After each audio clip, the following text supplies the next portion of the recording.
Good evening. I welcome you all to the Design Review Commission meeting on May 24th, Monday. It is now 6:30, and I'd like to call the meeting to order. To get started, I'd like to ask Vice Chair Romo to lead us to the Pledge of Allegiance.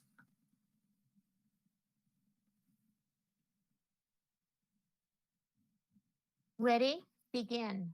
I pledge allegiance to the flag of the United States of America and to the republic for which it stands, one nation, under God, indivisible, with liberty and justice for all. Thank you, Vice Chair Romo. Staff, can I have the roll call, please? Roll call. Chairman Chang, Present. Vice Chair Romo, Present. Commissioner Nadolny, Here. Commissioner Salo, Here. Commissioner Tu.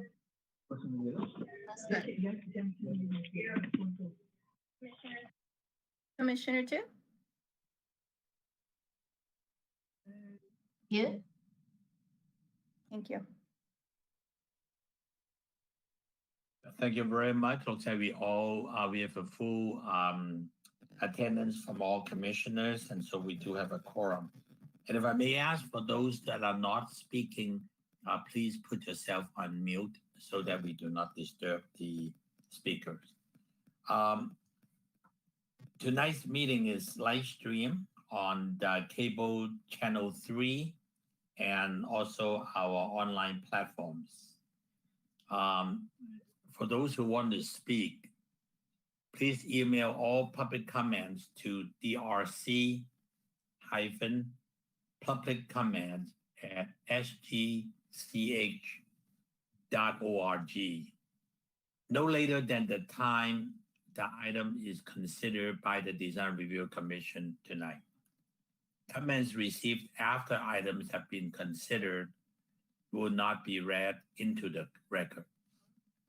Comments will be read by Assistant Erica Ortiz for up to 3 minutes each. To prevent any overlapping in comments, each commissioner will be called upon to speak. Number 1 is public comments.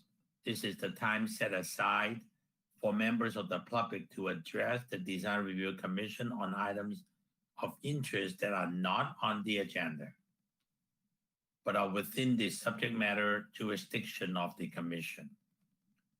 Pursuant to the Brown Act, the Design Review Commission cannot answer any questions or take any actions until such time as the matter may appear on the item on the future agenda.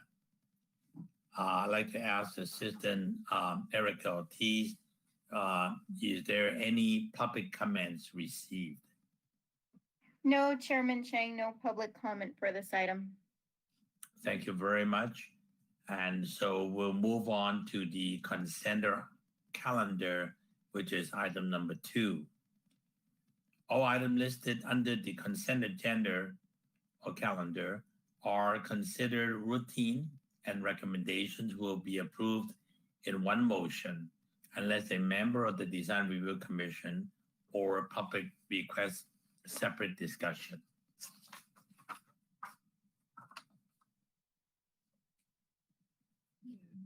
I'd like to ask if any of the Design Review Commissioners would like to pull any items for separate discussion under the consent calendar. Seeing and hearing none, looks like we can act on the one motion. And Assistant Erica Ortiz, did you receive any requests for the public to pull any items from the consent calendar? No, we did not, Chairman Chang. Okay, thank you very much. So I'd like to entertain a motion for approval on the consent calendar items.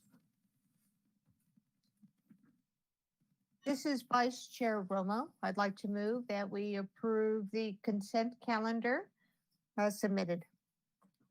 Thank you very much. Do I hear a second?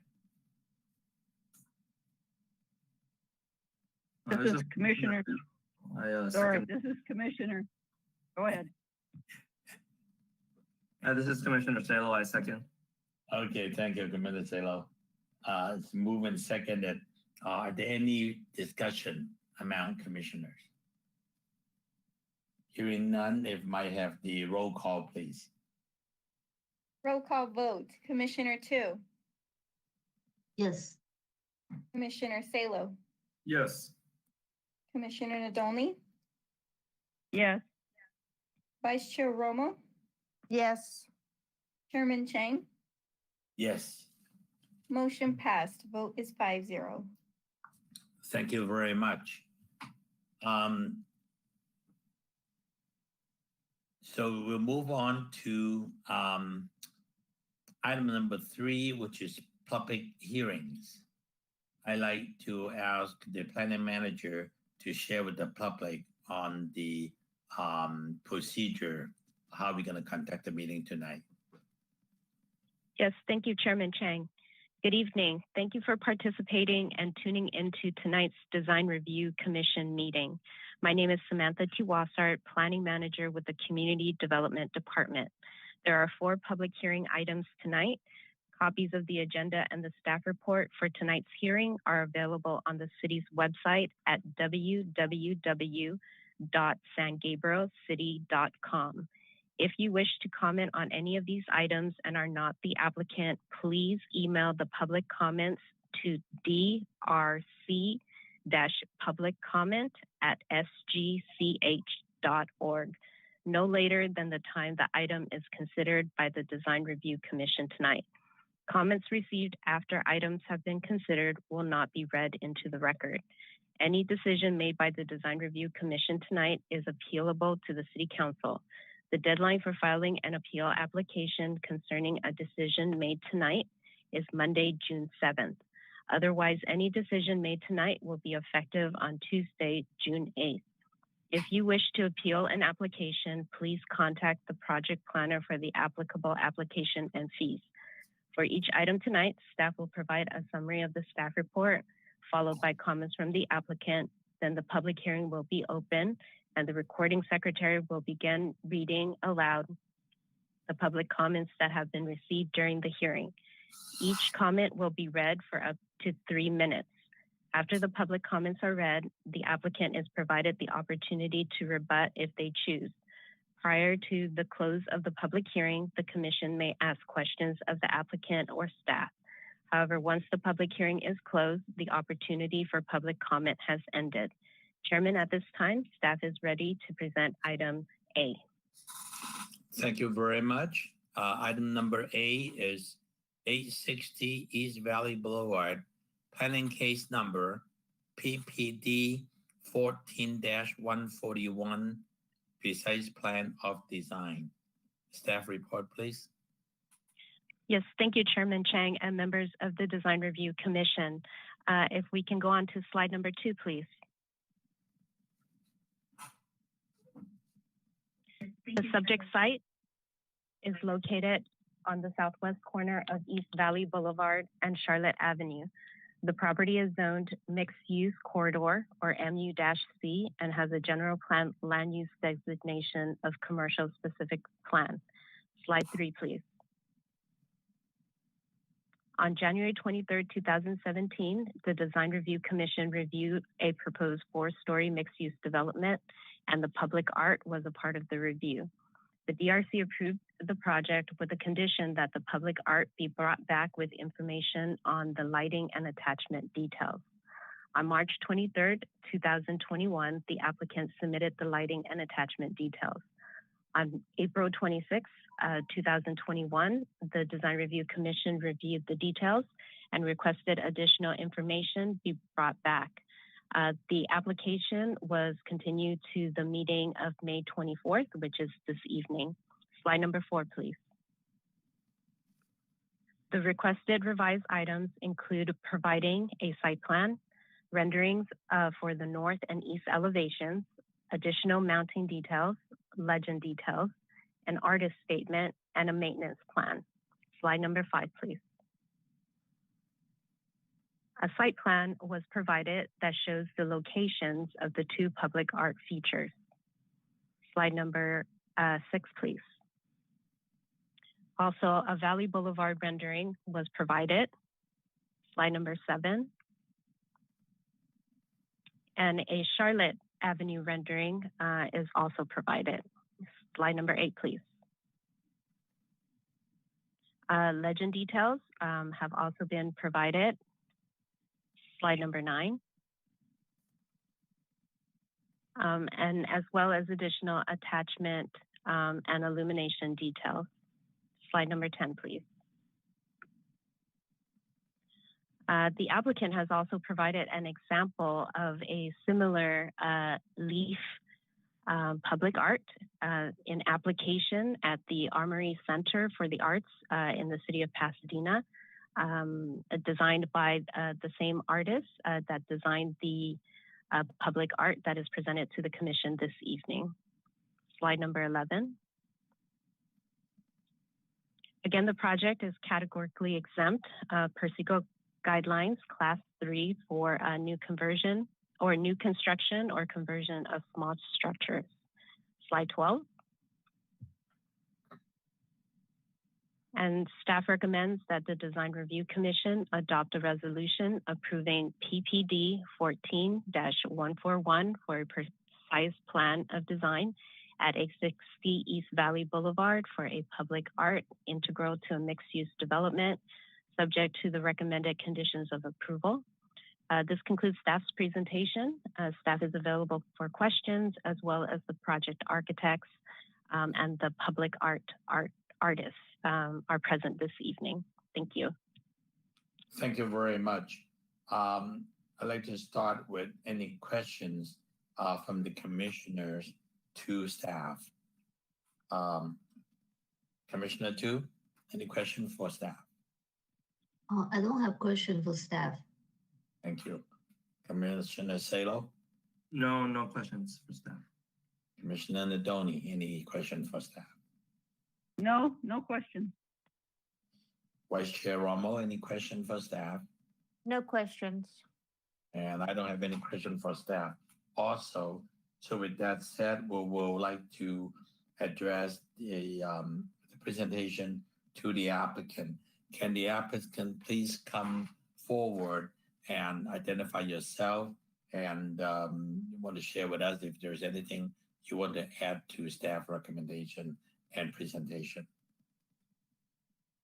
Good evening. This is Ranjan Saklani from LCRA Architects.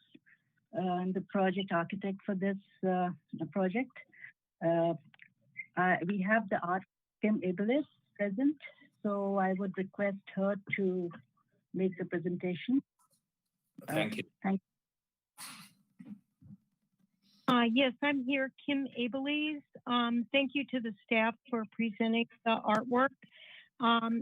We went through the list of different recommendations and questions that you had at the last meeting and fulfilled the different components. Though not on that presentation, the artist statement is also available, and any other items that you listed, we went through very carefully.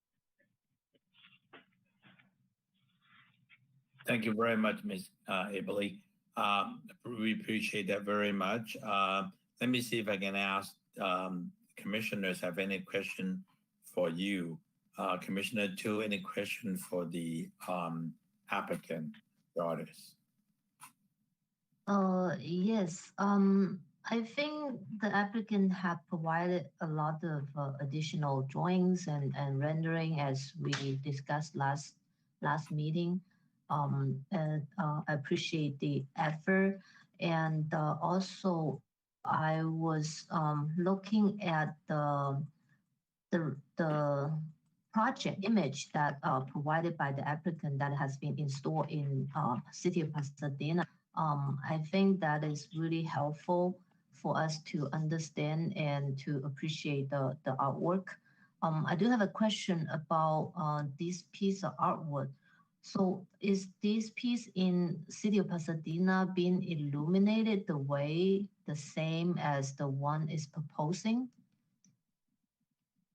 The No, reason I asked is sure. we have electrical wire and everything that needs to be installed in order to illuminate the leaves. So I was wondering, all these detail can be hidden that we can see as clean as this artwork that's been installed in Pasadena. Sure. Thank you for the question. The piece in Pasadena is not illuminated in the same way. However, it does have a lit component. Some of the artworks that are within those fig leaves actually have a light box behind them so that the images are on a type of durable transparency and then illuminated from behind. A similar way, however, of the pieces and the way they're attached, there is there's hardware behind those also, and similar in terms of the way that these will be. The leaves are only 2 inches away from the wall, so that all the hardware and the electrical in this case are actually, they would be very difficult to see unless your head was totally against the building and you were curious. But it's really not enough space to see that. Also, the electrical for this piece of the sky leaf, the electrical runs through this. So the wiring itself is actually inside the stems. I hope that answers your question. Okay, yes, thank you. I just have another comment that I think is a really good improvement that the piece at the San Gabriel Boulevard should get brought down to a lower elevation. So people can see that almost like in a high level if they're standing across the street as the rendering show. I thought that's a good thing for people can actually observe this artwork that you can actually aware of this existence of this artwork when they are closer to the building, and also with the legend that provided at the bottom is pretty informative, and I think those are pretty good improvement. Thank you. Okay, thank you very much, Commissioner Salo. Question for the applicant. Yeah, I have a question for the artist. I just want to clarify that during the daytime, you can see the artwork in all of its different painted colors, but the intent with the backlighting is that at night, all you see is the silhouette and not the colors. Is that correct? Well, you'll see some of the color because there is a lot of ambient light on that street anyway. So, but to emphasize the silhouette is part of the goal for sure. But okay. You know what I mean, on the street lighting and so on.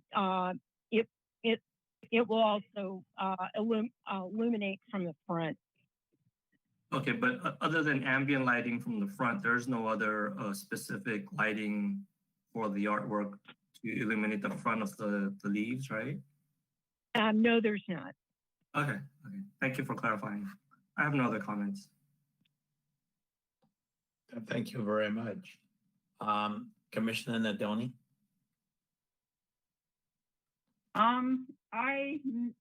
Again, I just wanted to kind of just reiterate my comment from last time about the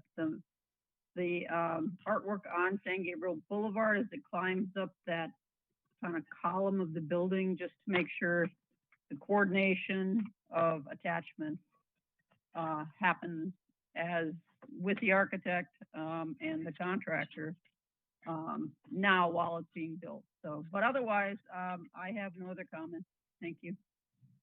Thank you very much. Vice Chair Ramo? Yes, just one question for the artist and then a comment.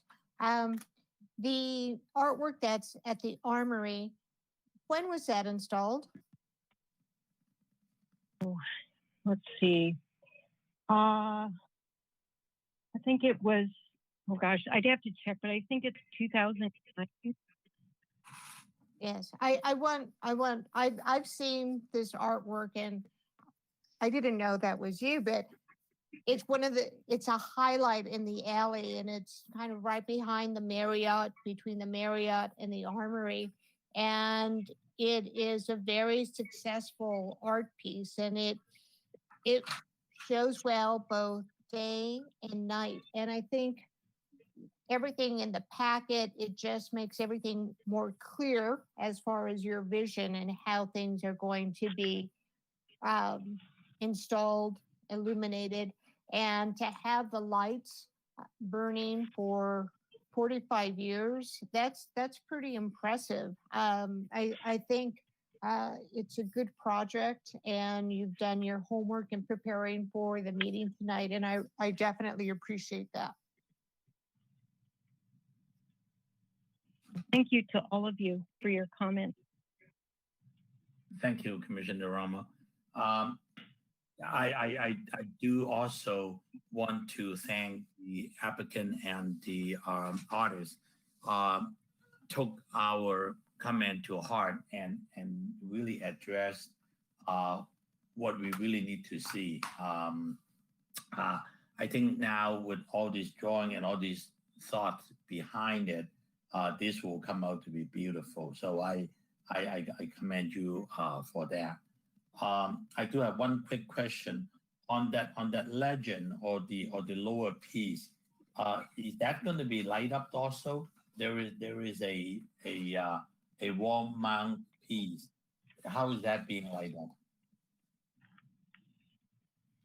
Is there a light in front of it to light it up? So are you talking about the Charlotte Avenue legend? Yeah. Mm-hmm. So, yeah, definitely. We can add, there's a wall right across it. So we will add a light fixture on that wall to illuminate. Yeah, I just want to make sure the legend is legible during the night in case you don't want to have that and then it's all dark. So I just want to make sure that we got that covered. I think other than that, I think it's going to be beautiful when it's all done. And I think we did talk about the maintenance schedule, and so I want to make sure that the developer took that to heart and make sure that all these. I know the LED light will last for a long time, but if there's any light that are not working, they need to address that right away so we don't see black spots at night. So other than that, I don't have any further question. I just want to thank you for spending the effort to work out all the details of this whole installation. Thank you. Thank you all very much. I think the last meeting made us, put some more effort, and I think eventually it has taken a good shape, and we will make sure that it's installed as per the design. Thank you so much. Thank you. Any other question from commissioners? Hearing none, I would move on to the public comments. Erica, did you receive any comment from the public on this item? No, Chairman Chang, no public comment for this item. Okay. It is now 6:55. The time for public comment on this item is now closed. The staff have any additional comment based on the conversation so far? Yes, Chairman Chang and members of the commission, there are no other comments from staff. Thank you. Okay, we'll just move on quickly to our own deliberation. Commissioner 2 on on the your feeling on the project? I think we have pretty good feeling and getting the feedback from all the commissioners. I feel like I don't have further question and comment. I would like to propose that the project got approved. Thank you very much. Commissioner Salo? No further comments, ready to approve. Okay. Commissioner Nadoni? That's the same for me. No further comments. Okay. Commissioner Ramo? Same, Okay. same as the three. Okay, I can approve it also. So I'd like to entertain a motion to approve the project as presented. Do I hear a motion?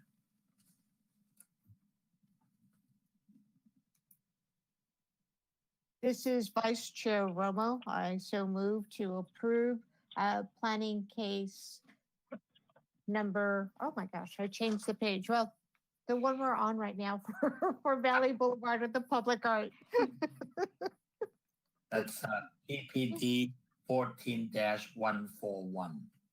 Yes, thank you. I changed the page to that. So yes, that's Thank the you. planning case. I need a second. This is Commissioner 2. I second. Thank you. Please call for the question. Roll call. Roll call vote, Commissioner 2, Commissioner 2. Yes. Thank you. Commissioner Salo, Yes. Commissioner Nadoni, Yes. Vice Chair Romo, Yes, Chairman Chang. Yes. Motion passed. Vote is 5-0. Thank you very much. Okay, we'll move on to item number B, 1025 South Pine Street, planning case number SPR 17-052, site plan review. I think Senior Planner Matt Chang will do the presentation for us. Thank you, Chair and members of the Commission, for your consideration tonight. A site plan review for a second-story addition to an existing one-story house is presented in front of you. If you can go to slide number 2. The address is located at 1025 South Pine Street, and you can see from this picture is located on the west side or left side of Pine Street, in between other two-story houses, and the subject property is zone R1, which is single-family residence. Next page, please. Currently, the house is a one-story house. The project is proposing to have a first and second floor addition to an existing single-family house, and the proposal will including removal of existing garage to build attached garage to the back of this house. Next slide, please. Staff would like to provide just a quick kind of background to the project history. Back in December of 2017, the application was submitted for a review, and earlier this year in February, the project was presented in front of the Design Review Commission for consideration, and the commission reviewed the items and request the applicant to provide additional information as well as a revised information, and the application was continued to the April meeting, and in the April meeting, the project was continued to tonight's meeting, which is May 24 DRC meeting. Next item, next page, please. In the staff report, staff provide the staff report as well as meeting summary from the previous meeting. And in summary, the applicant revised the plans and addressed several concerns that are raised by the commissions. Those items including the project will replace all the existing windows, and a previously proposed second floor bay window was removed for this design. And the design was, the plans was updated to provide consistent floor and roof plans. And the applicant also addressed the potential building code issues associated with this project. Next slide, please.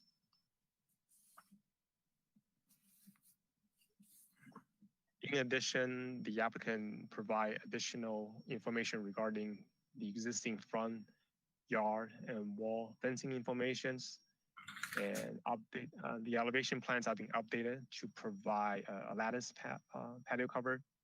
And the last item will be the revised plan remove a stone veneer from the previous proposed design. And staff include a kind of before and after design for the front elevation in the staff report for a quick reference. And next slide, please.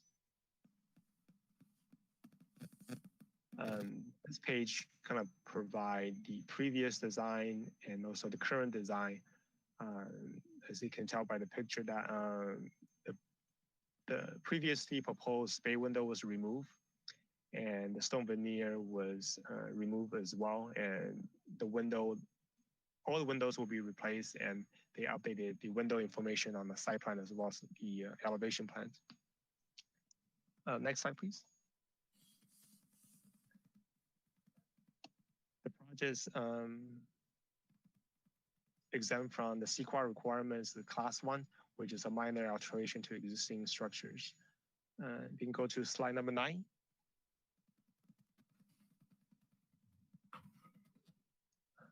In conclusion, staff is recommending the commission to approve this project based on the findings and subject to the conditions contained in the staff report. This concludes staff's presentation, and staff is ready for questions. Thank you. Thank you, staff. Question for staff, Commissioner Tu. Oh, no, I don't have question for staff. Thank you. Commissioner Salo? No, I don't have any questions for staff. Thank you. Commissioner Nadoni? Yeah, just one question. I believe it's on sheet, let me get to that. Regarding the square footages, it appears that the, I'm trying to see what, the first sheet, sorry. A1. A1, yeah. A1.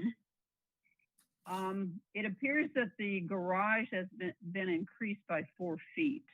So I just wanted to double check with staff that they've verified the numbers for the proposed square footage, because I don't see, and I believe it's 21 feet in width. So that would be 84 additional feet on the first floor.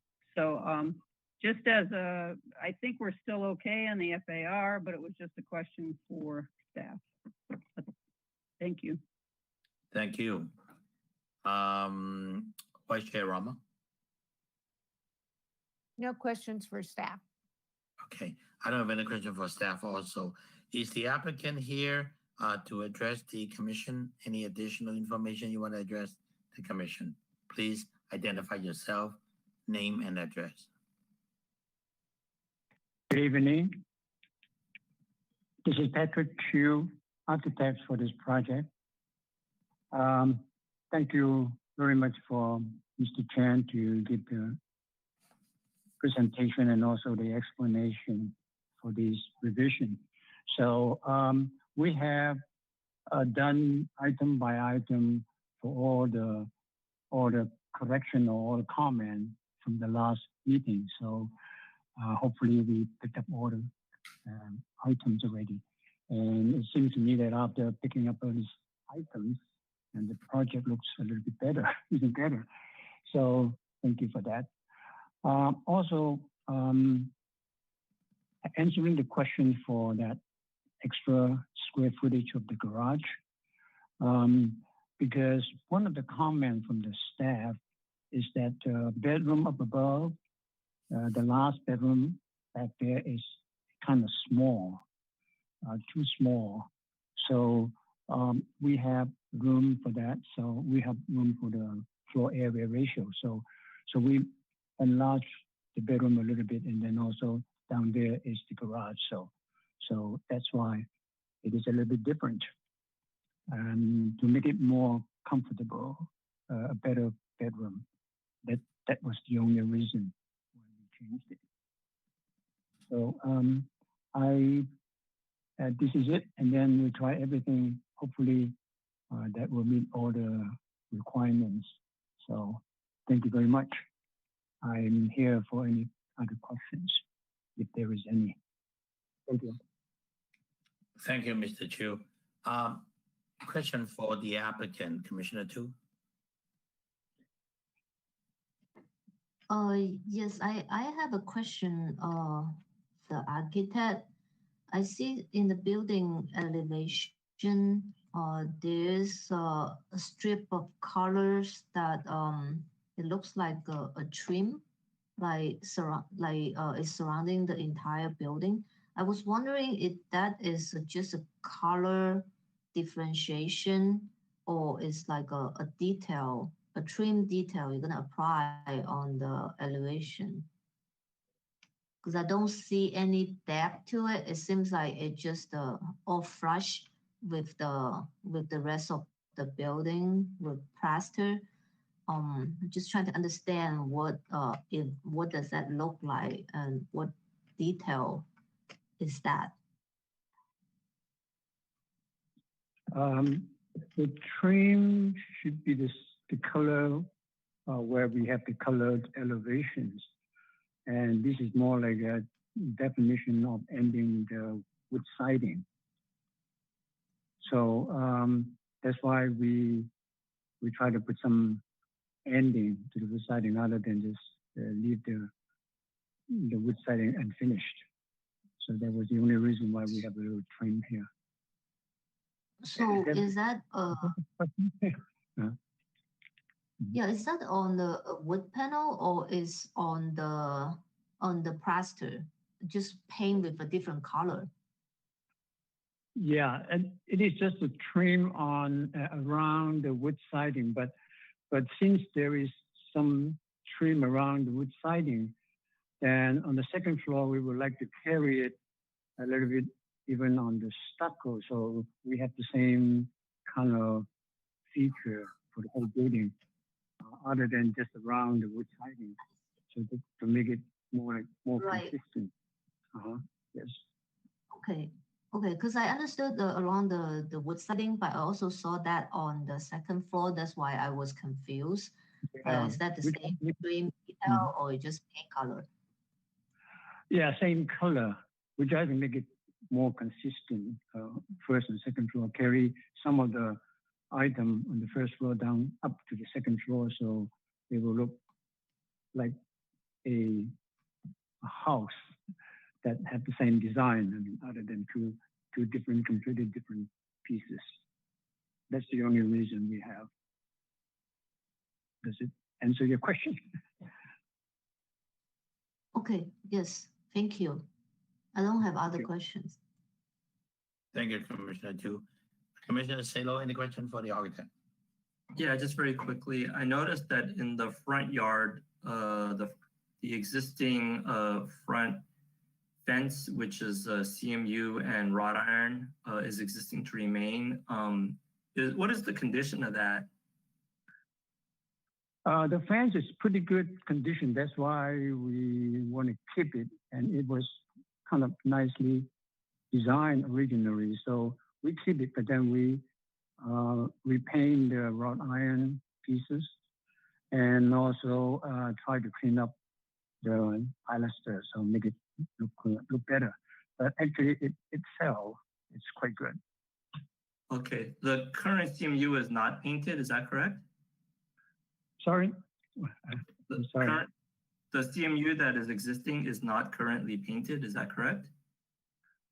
You mean the fan?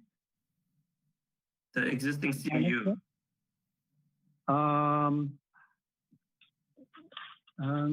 It's painted. I'm sorry, I forgot. But whatever condition it is, we just make it better. If it is painted, then we just have to repaint it. I'm sorry. I didn't pay too much Okay, thank attention. you, thank you. But anyway, we just have to refresh it, make it more a better fence than what it is. Okay, thank you. No further questions. Thank you. Commissioner Nadoni. Yeah, just my earlier comment that I think the square footages need to be checked and adjusted because I don't believe you have the correct square footages. You did increase the garage by 4 feet, but it's not reflected in your proposed area numbers. Otherwise, I have no further comments. Thank you. Vice Chair Rommel.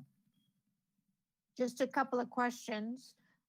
First question is the front door. Is that going to be the natural wood color with a clear varnish, or is that going to be painted? It's going to be just wood finish, and of course finished, but it's going to be wood colored, not really painted with colors. Right, but that it will have some type of protection, like a varnish or something, correct? Yes, it will be pre-hung and ready, done, made door, so we don't have to refinish it. It's a store. Okay. It's just wood looking door with already finished. Yeah. Okay, and then what type of paint will you be using on the wrought iron? The paint that we are going to use would be rust. Yes, rust-proof painting with the same color that they had originally. Yeah. So. Okay. No further questions. Okay, thank you very much. Yeah, I think overall it's most everything is answered. I just want to make sure that on the pilaster, since the condition is not the best, and you got a brand new home by the time you finish, it really costs very little money for when they do the plastering to have those masonry block plaster with a finished coat. Once you plaster it, it looks like part of the house, and I think it would look a lot better. So it's just a matter of suggestion that it will improve the overall look. And once you do that and you painted the wrought iron fencing, then the whole front gate and the perimeter fencing will look like brand new. I guess also to the architect, you need to pay attention to the same trim pieces that Commissioner Tu was talking about. Use the same type of wood trim for your siding, and you can have it on the second floor and have it finish the same color so they look consistent for the whole house, and that will also improve it. Other than that, I think I don't have any further question. I think it's a major improvement from the first time we looked at it, and I appreciate all that effort. Okay, so that any other question from the commissioner for the applicant? Hearing none, I'd like to go to our Erica. Have you received any public comments from the general public regarding this project? No public comment for this project. Thank you. It is now 7:15 and the public comment portion is now closed. City staff, any additional comments based on the discussion? Staff has no comment at this time, and staff will verify the building square footage as part of the building plan check process. And they do have the project, it is under the maximum lot coverage and FAR requirement. So so the additional of square footage shouldn't impact the overall project, but staff will verify the numbers during the plan check process. Thank you, Matt. Appreciate that. Okay, the applicant, you have any rebuttal? Based on the comment you heard, are you overall satisfied with the comments made? Do you have anything you want to share with the commissioner? Yes, I think Mr. Chair has a very good comment, very good suggestion. Yes, we agreed with your comment, and we will do that for the pilot that should be covered by stucco or plaster. Oh. That will be. Yes. Thank you. We appreciate that. I think your client and you all will be happy once that's done. It looks like part of the whole development. Thank you. Thank you. Yeah, I think it's a good improvement. Yes. Okay, so I'll close the public portion of the meeting, and we'll go to our own deliberation and discussion. Commissioner Tu. Yes, I would like to reiterate what Commissioner Selo and Chair Chin suggested. I think the front fence can be improved along with the project. That would just gonna to make the project overall better. Yeah, that's my recommendation. Yeah, but you would support the project, right? Yes, right. Okay, good. Thank you. Commissioner Salo? No additional comments. I think we're ready. Thank you. Okay. Commissioner Nadoni? No additional comments. Thank you. Good. Vice Chair Romo? Just want to thank the architect for revising the plan. I think the front door and the whole porch is more inviting without the heavy stone columns that were proposed in the first time around. The project looks more classic and clean. So I want to congratulate you for submitting a better project. So that's my only comment. Thank you. Thank you, Vice Chair. Yeah, I think overall the project is now at the point that I think we can approve it, we can support it, and some all the comments are great, and the architect is welcoming those remarks and agreeing to do it. So I think at the end it will be a great project. So with that said, I'd like to ask for a motion for approval by the commissioner. This is Commissioner Salo. I motion to approve planning case. Thank you. For the record, the case number is SPR 17-052. Okay, so moved by Commissioner Salo. Do I hear a second? This is Vice Chair Romo. I second the motion. Thank you. It's been moved and seconded. Please call for the question. Roll call vote. Commissioner Tu, Yes. Commissioner Salo, Yes. Commissioner Nadolny, Yes. Vice Chair Romo, Yes. Chairman Chang. Yes. Motion passed. Vote is 5-0. Thank you, staff. Thank you. Thank you. Thank you.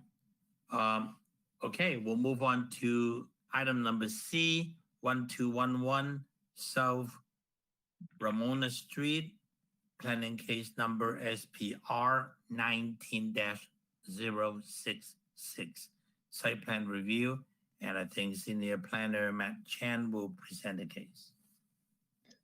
Thank you, Chair and members of the Commission. The item before you tonight is a second floor addition to existing house at 1211 South Ramona Street. Next slide, please. The subject site is Ramona Street to the west of the street, and the area behind it actually is back up to City of Alhambra municipal facilities. Next slide, please. This is the picture of existing house, and currently the project, the current house is a one-story single-family house was a detached garage in the backyard. And the proposed project will propose to have approximately 600 square feet second floor addition to the existing one-story house. Next slide, please. Back in September of 2019, the application was filed for a site plan review. And last year, November of last year, the project was presented to this commission for review. And the commission reviewed this project and would like to see a different additional design option for this project, and also request the applicant to provide some consistent information or updated information so the commissioner can review this project. And the application was continued to January of this year. And in January of this year, the application was continued to a future meeting date to be determined. Next slide, please. The item that Commission discussed at the last meeting, which is November of last year, there are several comments and a detailed kind of summary as well as response is in your staff report. But to summarize it, the Commission would like to see a revised design or additional kind of design opportunity to review the additional design opportunities. And our second item is to update the color material board to be consistent with what's proposing and what's existing. And the Commission also would like to explore any opportunity to improve the existing facade as part of this project. And the fourth item was to remove a roof overhang on the south elevations. Next slide, please. This is a comparison of previous as well as the current design. And what the applicant did is introducing a different roof design and also enlarge the existing single first floor window on the left side of the screen, as well as remove the kind of balcony, what kind of porch off the entryway. And next slide, please. The project is exempt from CEQA requirements, a class 1, because this is a minor alteration to an existing structure. Next slide, please. Since the project was continued in January of this year to a future date to be determined, the code requires the project to be renoticed to the surrounding property owners. So for this particular meeting, a building notice was sent out to all property owners within a 300-foot radius. And we also post a notice sign at the project site, and also meeting agenda of this meeting were posted at City Hall, Post Office, Library, as well as the city website. Next slide, please. In conclusion, staff is recommending the commission to approve this project for a second floor addition to existing one-story house based on the findings and subject to the conditions contained in the staff report. This concludes staff's presentation, and staff is ready for any questions. Thank you. Thank you, Matt. Question for staff, Commissioner Tu. Any question? Yes, my question is that is the scope of work has been changed since the last meeting? So I mean the overall size of the addition, is the addition similar to the last submittal? The previous project was for 600 square feet second floor addition, and this project is still going to be a 600 square feet second floor addition. So the scope of the size of the addition is still going to be the same, and the difference is the design, the roof design, the elevation, as well as some of the changes to the existing kind of buildings. That's what the applicant is proposing to do as part of the modifications. But the overall size or proposed size still remains the same. Okay, thank you. Commissioner Stalo? No questions for staff. Okay. Commissioner Anadoni? No questions for staff. Okay. Vice Chair Romo, any question for staff? Just a quick question. We don't have material cut sheet on this. Is that because it's only a 600 square foot addition? We provide attachment E, which is not part of the big set of plans, but as the paper 8.5 by 11 size, attachment E, kind of toward the end of the packet, we have All the right. color material information. Thank you. Thank you. All right, thank you. I don't have any question for staff. I'd like to open up the public portion of the meeting. Is the applicant here? And also, please give us your name and address to identify yourself.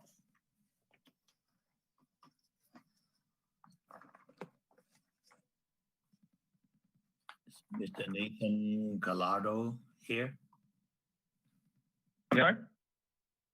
Okay. Can you hear us? Yeah, now we hear you. Go ahead. Yes, hi. Yeah, it's Nathan and Ramon here from from RG Design, the design team for this project. You have any further information that you want to share with the commission, and or you just want to make yourself available to answer questions?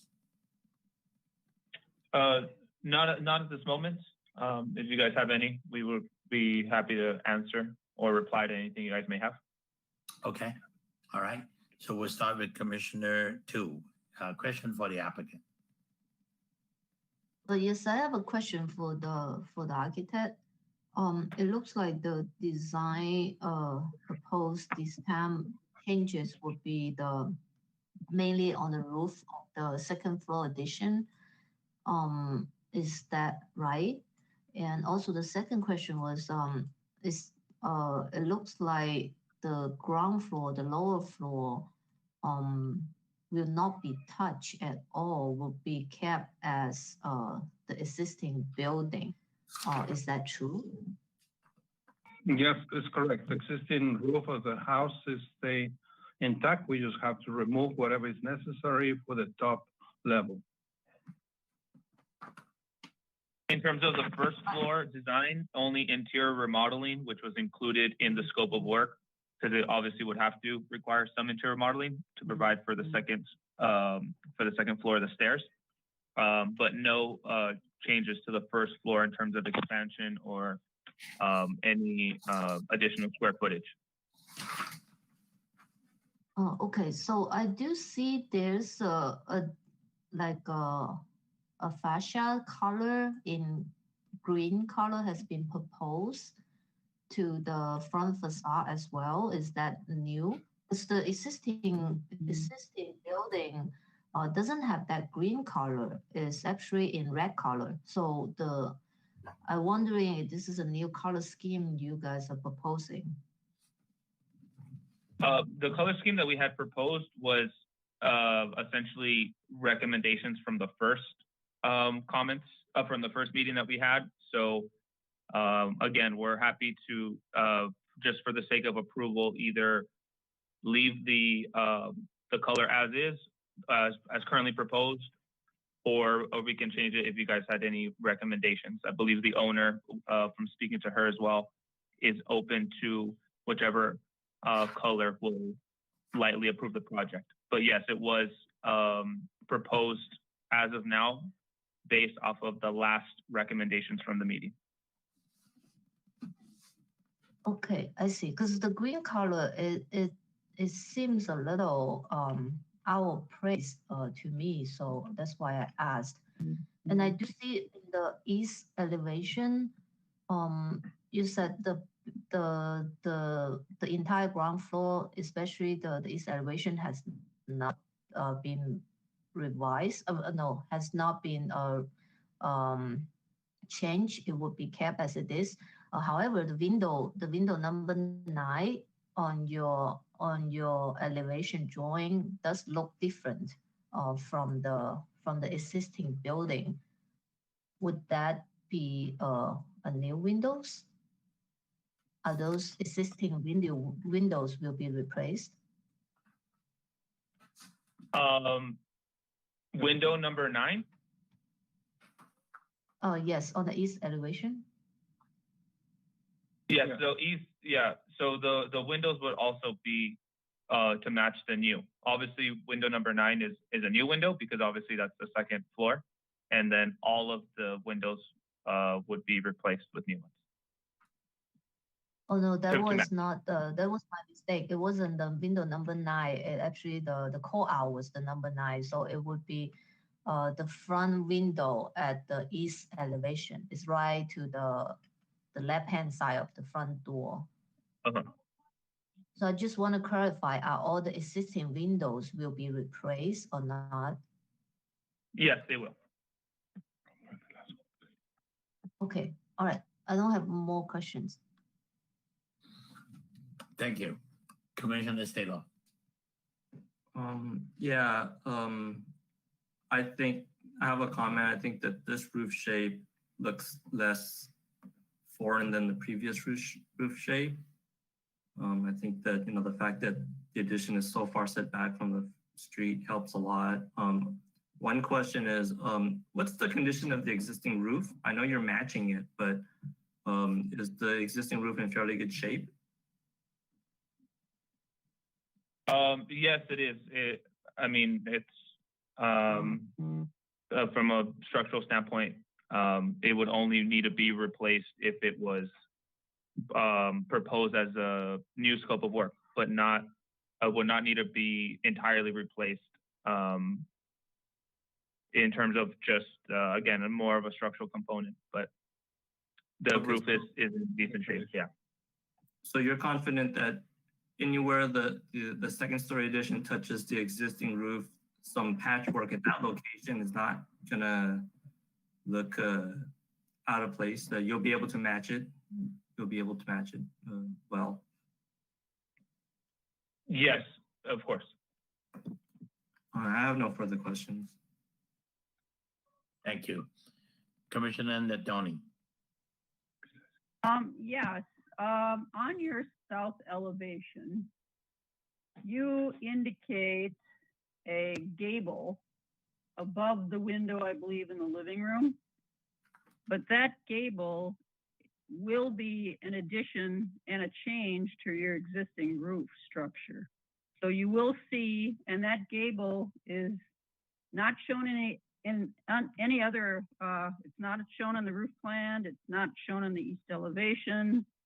And because you're changing the roof right there, you will see a change in the material, the roofing material. So I have a big concern that you're not replacing the entire roof shingle system and you're adding in brand new tiles, roofing shingles, I should say. Can you explain why we don't see that gable anywhere else on the front elevation? Well, the roof, if it needs to be replaced, the owner is willing to replace the entire roof just to get this approval for her project because it's holding it for a while. Yes, but we debate with the planning department to make sure that we can accomplish as much as we can to please your requirements. Is your intent to add this gable on the south elevation? Looking at this one, if that's the case, yeah, the south elevation will show the little gable above the window just to break the continuous roof on that side. If it's not showing on the front elevation, maybe that's a small drafting mistake on our part. But yes, okay, all right. So because you are changing the roof line, and if you're keeping the gable, then yes, I believe you need to replace the entire roof. Shingles. If it's necessary, that's what I have to do.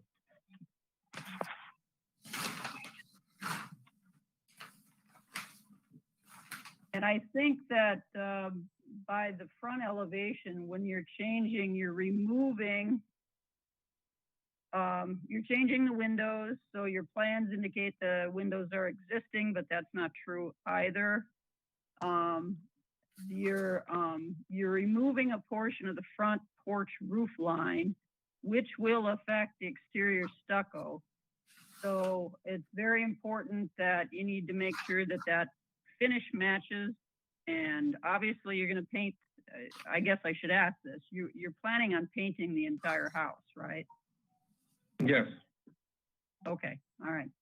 So it just is important to make sure that whatever stucco, because you're removing a roof form on the front of the building, on street side, that it's patched well, and it doesn't look like something was removed and wasn't done correctly. So yes, those are my comments. Okay, thank you. No problem. Thank you. Vice Chair Romo. I do have a question and a comment. My first question is on, there is a discrepancy. Attachment E has the front door as stained mahogany wood. And then when you look at the plans, A4.1 has the front entry door to be painted forest green. And there is a discrepancy there. Is there a preference of what color you're going to be painting? Because right now we have two different colors. I believe the first time we had it mahogany, and then they again requested a more contrasting color, and that is why we proposed the green color. So the attachment E is not the most recent, and we should ignore that mahogany, and that'll be green as proposed. Is that correct? The color revision. No, it's about, yeah. On the color. Yeah. Yes, the best one to follow would be the most recent color. Oh, wait, no, she's right then. That's what I'm saying. But she's mahogany and on the plans. Mm-hmm. Hold on, I'm sorry, hold on one second. Okay, no problem.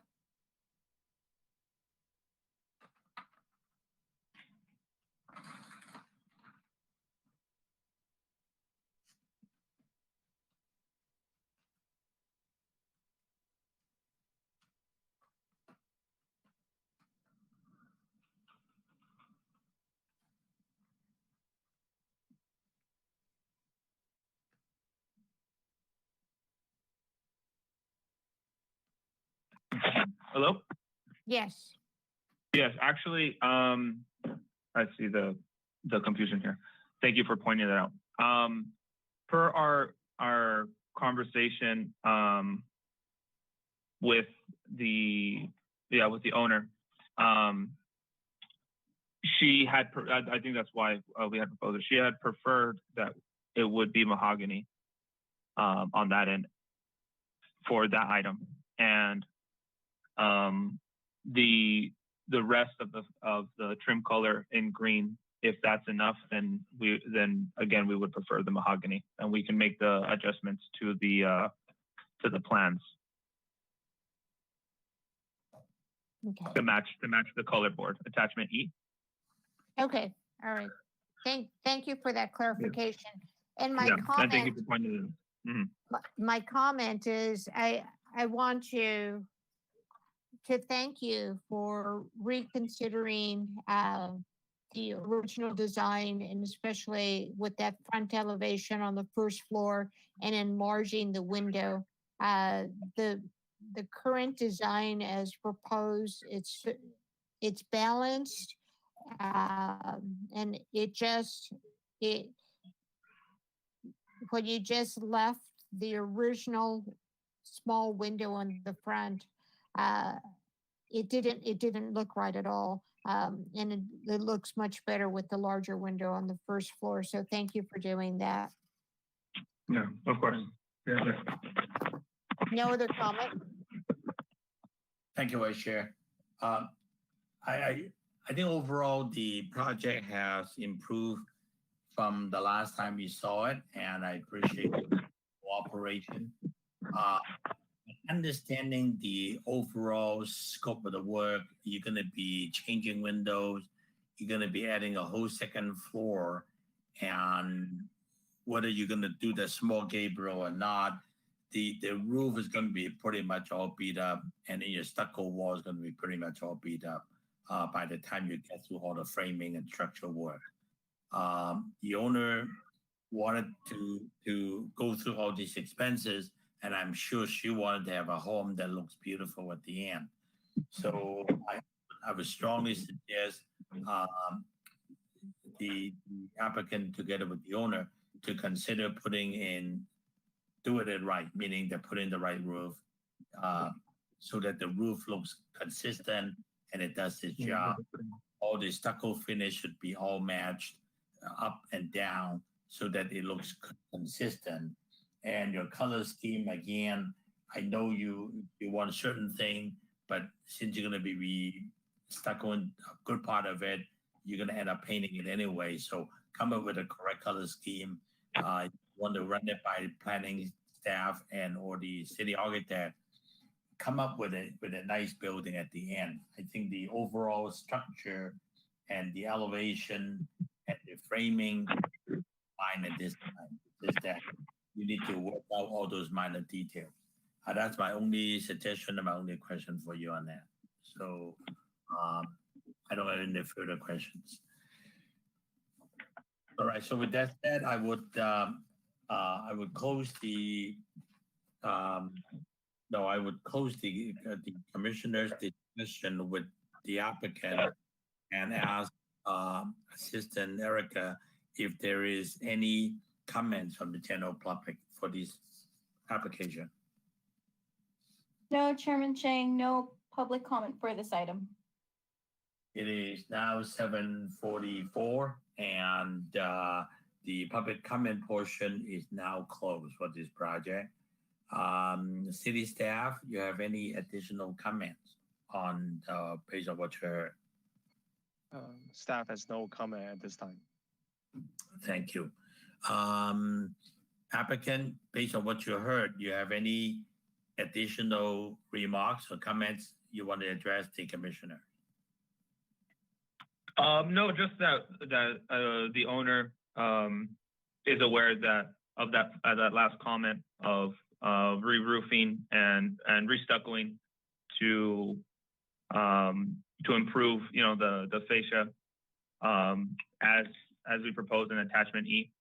That if that is a requirement for approval today, then she is more than willing to do that. Thank you. Appreciate that very much. I think she's going to end up with a much better overall home with all the major remodeling take place, and she would appreciate it, and I'm sure the neighbor would appreciate it. So thank you. Yeah, we agree. Thank you. Okay, so I'll close the public portion of the hearing, and we'll go on to the commissioners' self-deliberation and discussion. Commissioner 2. I don't have further comment. I just wanted to point it out that the front porch, partial of the front porch has been removed. So there's a little porch that without cover.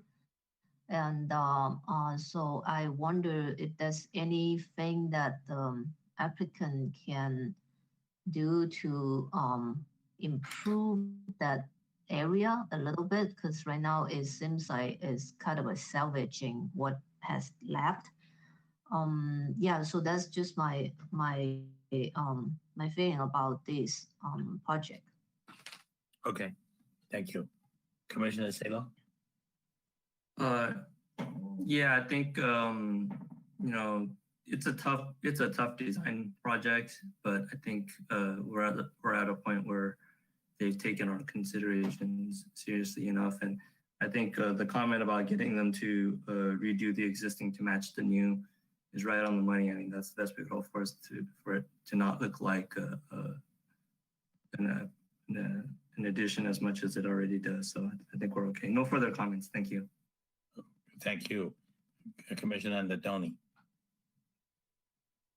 I do think the added gable on the south is a good idea. It breaks it up that length of roof. So I have no issue with that, but I would require, and I would like that to be one of the conditions, that all the roof shingles be replaced. Okay, very good. Good suggestion. I think the applicant kind of responded by saying that they would like to get the approval, even with that is one of the conditions, so it's not a problem. I think it should be done that way. Yes. Thank you. Vice Chair Ramo. I think the project has moved along. I think the only other thing that hasn't been discussed is the repainting of the black wrought iron. Right now, it just says that the natural brick and black wrought iron are existing and are to remain. So I'm assuming the brick doesn't need any treatment, but I think, as you were saying, Chair Chang, that at this point, if you're going to be going through all the work, just putting a little bit of paint on that wrought iron would definitely go a long way. Like in the other project, just finishing everything so it looks good and as best as it can be. The one comment I'd like to make on the color of the door, with the windows being painted the same color, the green, and you have the roof line also being green. I think it's okay to have the door in the mahogany. I think having a green door would just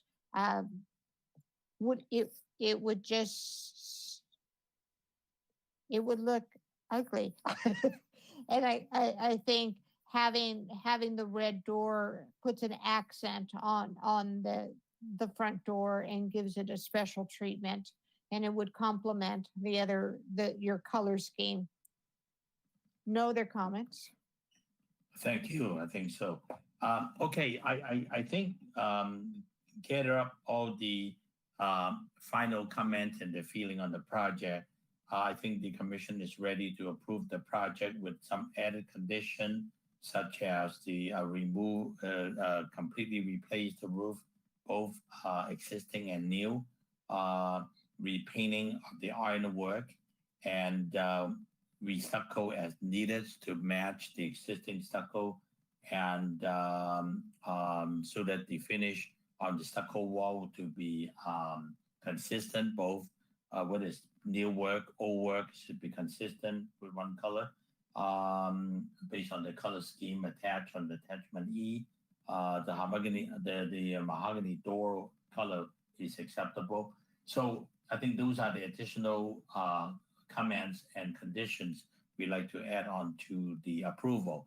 So with that said, can I have a motion to approve the project with these added conditions?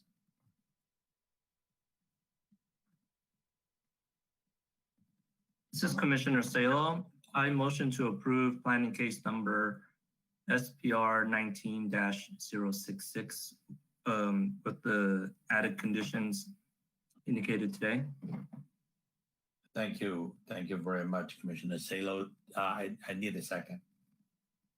This is Commissioner Nadolny. I second. Thank you, Commissioner Nadolny. Been moved and seconded. Please call for the question. Roll call vote. Commissioner Chu? Yes. Commissioner Salo? Yes. Commissioner Nadolny? Yes. Vice Chair Romo?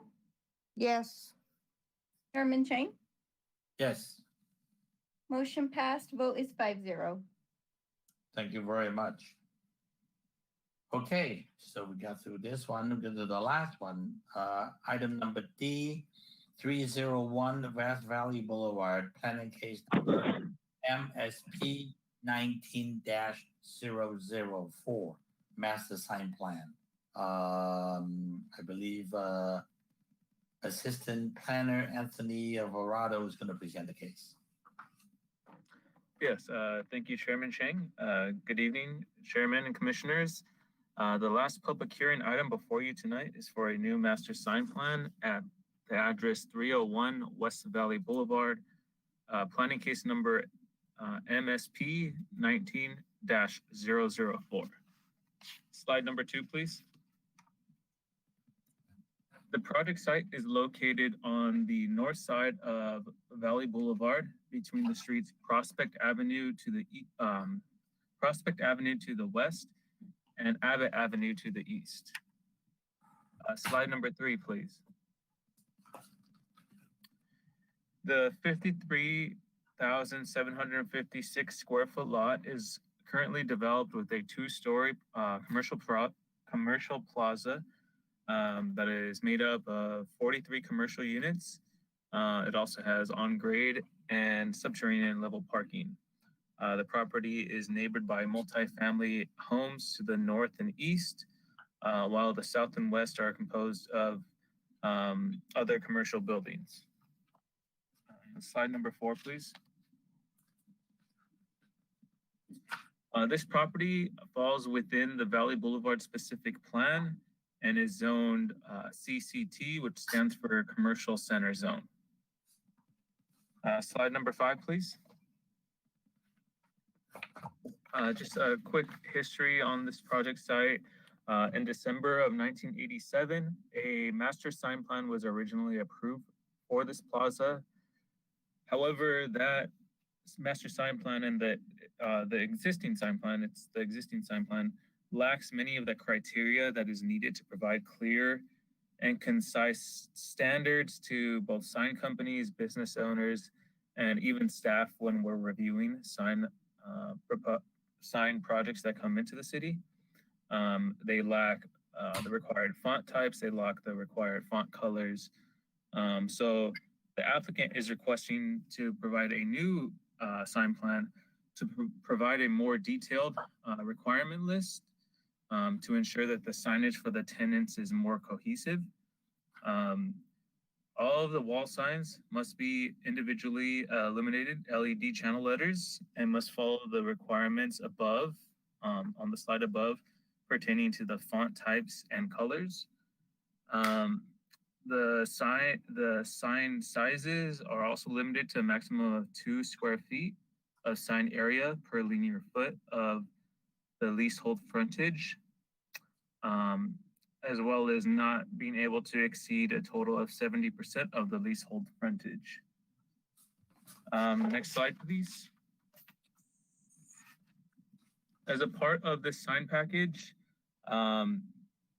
it was recommended by staff and our city architect to also incorporate blade signs. Each tenant will be allowed to have 1 blade sign. The sketch on the left was provided by the applicant to show a detail of how what the blade sign would look like. The copy of the blade sign must be consistent with the storefront sign, including the font type and the color. And it also must be approved by the landlord, just like the wall sign. Each tenant space would also be allowed to have a maximum of 3 window signs, and it would also have to follow the San Gabriel Municipal Code requirements for window signs. Slide number 7, please. Thank you. As a part of this master sign submittal, the applicant would also like to change the existing building identification sign, as well as add an address indicator on the top eastern portion of the plaza facing onto Valley Boulevard. Slide number 8, please. And this was a staff's mistake, sorry about that. It's actually commercial specific plan. It's a land use designation, not general commercial. The project does follow community design goal 10.11, which is to end sign clutter in San Gabriel. Slide number 9, please. This project is categorically exempt from the requirements of CEQA per guidelines section 15311 or class 11 for accessory structures on premise signs. Slide number 10, please. And it is with that, the staff recommends that the Design Review Commission adopt a resolution of the Design Review Commission of the City of San Gabriel, California, approving planning case number MSP 19-004 for a master sign plan at 301 West Valley Boulevard, subject to the recommended conditions of approval. This will conclude staff's presentation. Staff would like to let the commissioners know that we do have the sign contractor slash applicant on the line, as well as the plaza manager, I think she is, or property owner. Thank you. Thank you, Anthony. Question for staff. Commissioner Tu, any question for staff? No question for staff. Thank you.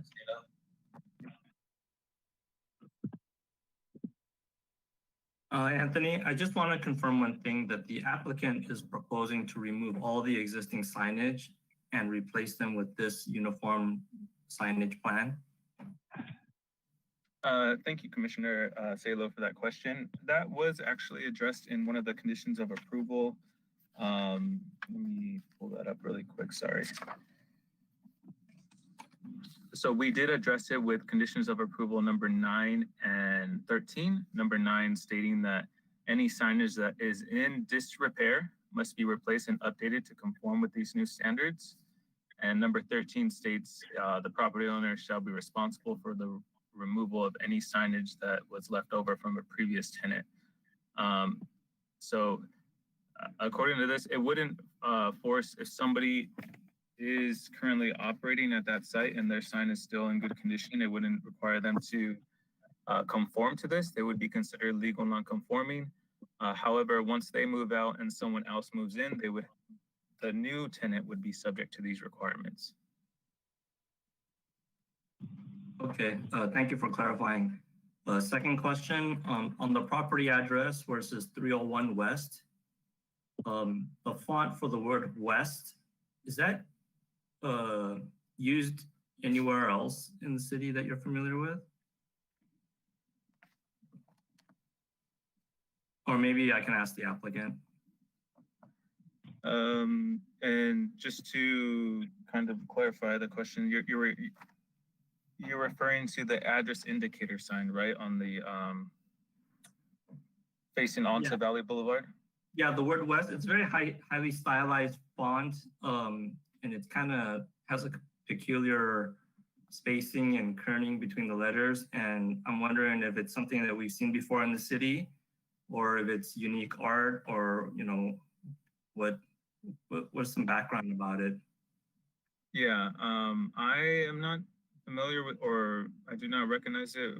Seen it in other locations in the city, but yeah, maybe the project applicant can kind of clarify on that. All right, thank you, Anthony. Thank you, Commissioner Donnie. Just one question, Anthony. Was this initiated by the city, or was it initiated by the owner, the developer?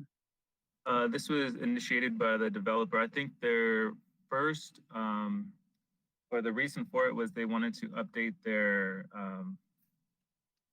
pole sign. And then is when we started talking, and they decided to update the entire sign plan for the tenants. Okay, thank you. I just have a question for the applicant too when that comes. Thanks. Thank you. Vice Chair Romo, question for staff. Yes, my question for staff, and if you don't have the answer, I think the applicant can help with this. Just curious about the current vacancy percentage of the center, because I think that'll let us know how many of the signs would change right away versus waiting for a new tenant to sign a lease and come in. Do you have that information on the vacancies? Thank you for the question, Vice Chair Roma. I do not have that, but I think Catherine. We do have her on line. She's with the plaza. She might be able to answer that. Great. Uh, What yeah, do you get, Jack? Right. We'll get to the applicant in a minute to answer the question, Catherine. So we'll just hold off to the answer, and we want to finish the staff portion first. Is that all you have, Vice Chair Rama? Yes. Okay, thank you very much. A quick question for Anthony. So the new master sign plan percentage of coverage and sign sizes and all is based on the city's current code requirement. Am I correct on that? That is correct. Okay. So regardless when it was approved or when it's built way back, and then if there is any modification since then, we are now approving based on today's code requirement. Correct. All right. And is the blaze sign part of the percentage, or it's a separate allowance? That is separate. Blade signs are mentioned in our Valley Boulevard specific plan. See if I can pull it up. Yeah, I want to know if that blaze sign 18 by 24 size count against the allowable, because if you're going to be consistently allowing that, or I don't know whether they want to make that a requirement, or you see 2 out of 9 tenants, and I don't know whether I think the commission need to consider what would be a consistency on the blaze sign and also on the percentage of coverage. Yes, so thank you, Chairman Chang. I'm looking at the Valley Boulevard specific plan sign section. They refer to it as the projecting signs or the blade signs. There's no requirement or mention of the square footage of it, but I do think that that's a good idea. And if maybe the commission would like to add a condition of approval, kind of specifying that the size, whether it goes down a little bit or something like that. Okay, sure. We'll discuss that, because 18 by 24 is 2 by 1.5, and that's 3 square feet basically on the overall size of the signage, and then depends on how much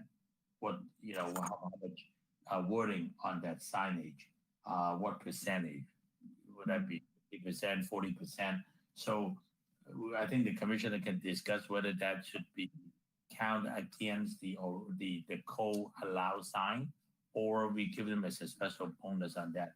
But I think we need to be consistent to apply the same ruling for all other applicants once that determination is made.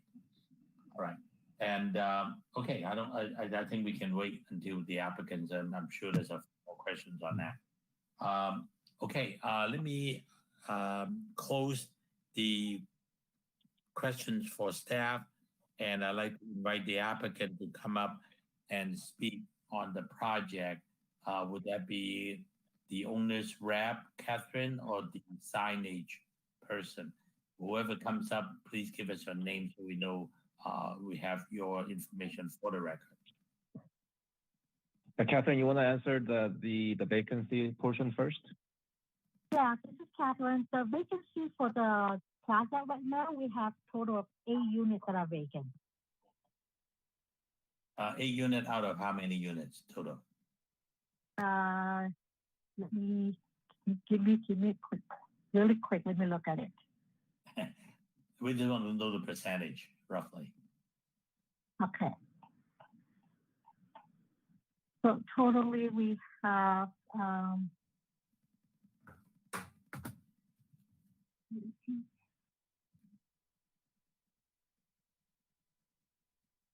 38. That's 21% roughly. So, okay. All right, 8 out of 38. Thank you. That's the question for Vice Chair Romo. Okay, so let me go through the commissioner list and see if they have questions for you and or the signage designer individually. Commissioner Joe, question for applicant. Yes, I have a couple of questions. So are those signage on the wall at the above the store, are those being illuminated at night? Yes, yes, those are internally illuminated with LED. Okay. How about the front that is at the column? For the hand square, are those illuminated as well? That is illuminated as well. Yes. I see. So I saw there's 5 different color palette. So are the tenant going to pick like the color from these 5 colors? Right. The colors and the fonts are specified as you see in the sign program. Now the exceptions to that would be the tenants with nationally registered trademark, and they're free to use their own logos and colors. So the color would just for it's just something for them to select from, but not necessarily are the colors they are using. That is correct. Yes. Oh, I see. Okay. So I also saw there's like 4 different types of fonts that can be selected from. And isn't that the same that if the tenant has their own logo and their own graphic, they are not going to pick from those fonts? Yeah, again, they're required to choose from the font unless they have a registered trademark. Registered trademark. Okay, I see. Okay. I noticed that there's a lot of tenants actually have bilingual signage.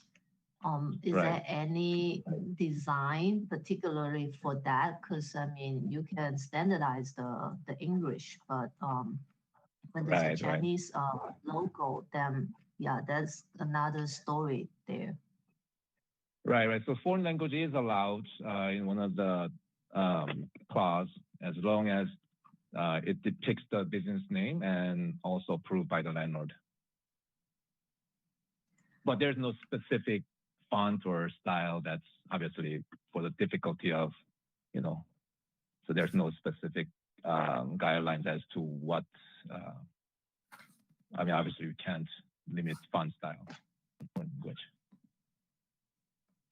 So in that regard, so from my understanding, it seems like this guideline is pretty much it's determined this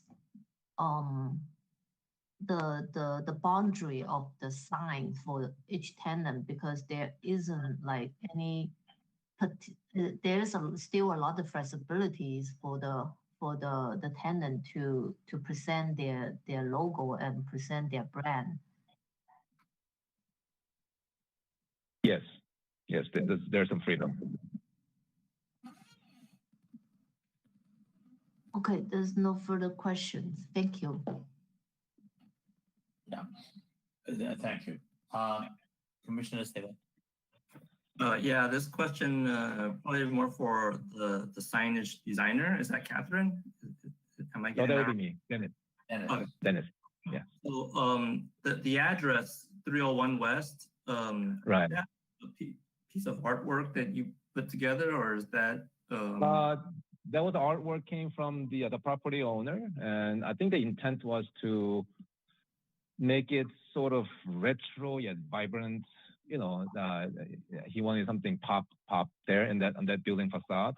I mean, not just for address, but there's an address currently on the other side of the building, which will be removed. It's I think non-illuminated, like foam letter signs right now, but that's going to be removed and replaced with this larger, more prominent address that will function as more like building identification, I guess. Yeah, so Okay. it was designed by the property owner, yes. Have you done other signage for other properties in the city of San Gabriel? Other signages? We Yeah, have other clients in the city of San Gabriel. right. And have you used this font and numbering style before? Not that I can recall, no. Okay, thank you for answering my questions. My comments are these, that I really appreciate that the applicant is trying to bring the signage of their property into compliance with the city's desire to have less clutter. However, I'm not convinced that the way that it's currently presented and then the additional blade signs on top of the current mixture of the signage that they currently have. I don't know if we're decluttering or if we're adding a whole layer of other. Yeah, I guess I just need to. I'm not sure that this is the solution. Particularly that monument sign. I'm not sure that any of that text is going to read with that superstructure without any type of backing to it. And then I'm not sure about the lighting and the color scheme. So those are my comments. Thank you. Thank you, Commissioner Salo. Commissioner Nadoni. Yeah, a couple of questions. Regarding the 301 West, the applicant mentioned that they were removing the sign. Are they planning to put this 301 West on both sides of the U-shaped building? No, it will be on looking at the picture, right side of that U shape. Currently, there's an address on the left side, so that will be removed. Okay, and when you remove that, obviously you'll be patching and repainting? Of course, yes. Okay. I also have a little bit of an issue with the script, and with, in some respects, even the 1 being a lot larger than the 3 and the 0. It's a design choice, but I don't think it really works very well. What you're doing is this is all exposed neon. Is that correct? That is correct. Okay. I have a little bit of problem with first of all the design of the 301 West. Those fonts don't seem to match what you're trying to do on the tower. When I look at the tower, I see, and I'm going to assume that you've got your dimensions flipped. So the actual letters are 16 inches wide, not 155 inches. Right. Okay, so at a 16-inch wide letter, and you're ringing this neon around all sides of the letter, correct? Yeah, it will be inside the letter, yes, but yes, it will be the sort of outlined letter style. Yeah, and you're not changing the size of the neon, 15 millimeters here, and you're using the same 15 millimeters on the very large sign. I think you've got a few issues with what this is going to end up looking like. Because if I, for example, just take the R, I mean, you've got in a vertical, in the 16 inches, you've got at least 4 lines of neon. I think where I'm trying to get at is the use. I love the use of neon. I think to see an exterior and to harken back to the days when neon was popular in signs. However, I don't believe you're being true to the material in what you're proposing for the typefaces, for the sizes, and I think you really need to take another look at it. Right. Actually, that brings up. Right. If I may address those comments, this might be actually this will be probably a moot point because Has just come up like after this report was prepared, and my client, the property owner, is now wishing to replace that plaza ID with one of their major tenants. So that has to probably be brought up anyway, be reviewed. And all the comments that you made probably will, we'll try to address that as well. It's a CTBC bank, so they have a trademark logo, so that will be kind of what they'll be trying to do anyway. You're speaking about on the tower design, On the tower side? On the tower, yes. So Citibank has their own. I don't believe Citibank has exposed neon, do they? Not Citibank. CTBC, I think is their name. It's one of the not as big as Citibank, but yeah, one of the franchise bank. So with their standardized sign, are they using exposed neon? No, but they will have to depict their font style with exposed neon, which I believe is possible.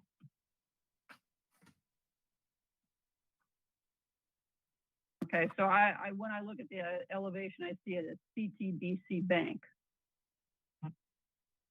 Would they be using also the characters, or are they going to just use the CTBC Bank? They will be using CTBC Bank in combination of some Chinese on top, smaller. I think because this is such a critical sign, I think we need to kind of take a look at this and see it again with your main tenant, with your major tenant. Right. So I think there's a little bit more work since you're obviously changing now what you're proposing to the commission. I think we're going to need to take another look at it. Those are my comments. Thank you. Thank you very much. Vice Chair Rama. My comments are going to be focused on the tower structure.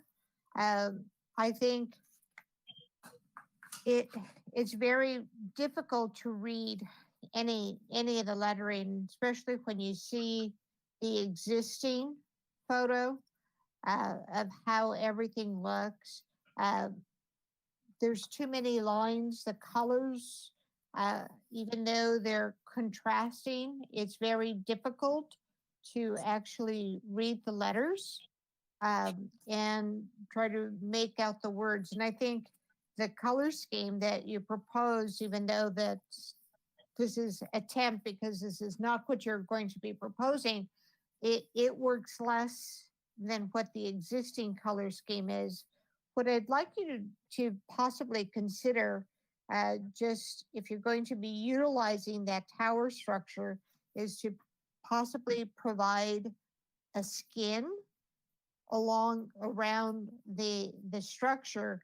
So then if you're going to be using it as lettering, you don't get lost with all the diagonal lines going throughout the interior of that tower. But I think something needs to be done just to relieve the eye of that clutter. And I think when we're looking at any sign program, that's the purpose of a sign program, is to declutter. And that's something that was mentioned earlier. But your iconic feature there for your sign, is it working in today's standards? It might have worked well in the 80s when it was first installed with the types of lettering that was on there, but it's not working now. And I'd like to have you really look at how best to address that so you can read the sign easily. Because if you're driving, you're only going to have a few seconds to look at that, register what it says, and move forward. And if you cannot do that easily in a second or two, like you can with the CTBC Bank, you read that, you know what it is, and you move forward. you go to the bank or not, but the tower is not working. That's my only comment. I thank you for the comment, Commissioner. I think we will be much happier with CTBC layout because we sort of actually addressed some of the comments that are keep coming up. So I mean, we will implement a sort of a back mounting panel, if I can just explain that way, which is outlined maybe like 1 inch off of all the letterings. It'll be white, so all the lettering will be stand out against all those structural, beams and columns and whatever behind it. So yeah, we will address that. And already the draft of the new tenant, the major tenant sign looks a lot cleaner, more modern, and much more visible. So we will try to address all the comments that we received today and present that next time. Thank you. All right, Mike. I'll give you my comment on this overall. I know this building well. Let me try to address the 301 address sign. I don't think that's working. So we need to go back and relook at it. I know the owner may want to have something, but Mr. Lee, you are a designer. I'm sure you have done enough signs that they can determine that is it really working with the city's overall intent, that you try to stop it from seeing more clutter signs. You got out of the 301, you already got 2 sides in there. Then you bring in another color, you bring in another font size, and what it reads to me? It reads to be 30 West 1. That's what it reads to me. It's not doing the job. It's not good. It won't work. So, and you know how big they are? They are 6 foot tall and 9 foot wide. No matter how fast you go on the street, you'll see that sign no matter what.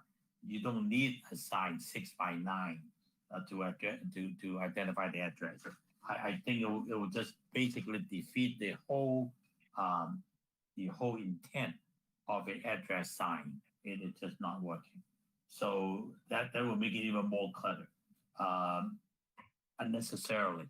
I think that the whole idea of having a sign program is to try to keep all these 38 tenants to be with some kind of consistency, meaning that when you look at it, it does not look like from 38 different plazas. It is from the same plaza. But when they have 5 color, 4 fonts, and a combination of all those mixture, and together with the Chinese character and the Chinese logo, you're talking about adding a potential 40, 50 combinations in 38 tenants. I don't think it's going to work. It will make it so confusing. It's almost like what they do now with the new color band. They like to pick a blue, they like to pick a yellow, and they just painted it. And all of a sudden, we got so much color in this building, and it is unfortunate. It's not consistent. I know the owner want to maybe try to clean up the building, but you don't try to do that with your sign color to make it more Disneyland look like than the way it's now. So I hope the owner and your design team can come up with something a little bit more consistent so that the building look at least consistent on the signage and wayfinding. The pole sign, that is not working either. I know you're not proposing this now. Now you come with a major tenant, and you try to use the major tenant. This is almost like putting a sign on the Eiffel Tower. You can't put something this big and it's not legible. You can't read it. It's more confusing than without signage. With the red and then purple signage, that's not going to work. So I'm not going to say anymore, but I think you need to go back and talk to the major tenant and figure out a way, unless you want to replace that monument sign. If you don't want to replace it, you need to work with it. It's been there for all this time, and you need to come up with clean sign that looks classy and tastefully done, and get the message out. Not with about 4 color. I mean, that one of it says 4 color. Yeah, the structure itself, on square is 1 color, the background red is another color, and I don't know if that's black or the word Han in Chinese or in Korean. I don't know if that is. It looks like black on red with purple on the mustard color. It just way too much. So that's my comment. I think it's time to go back and do some cleaning up. That's my comment. Yeah.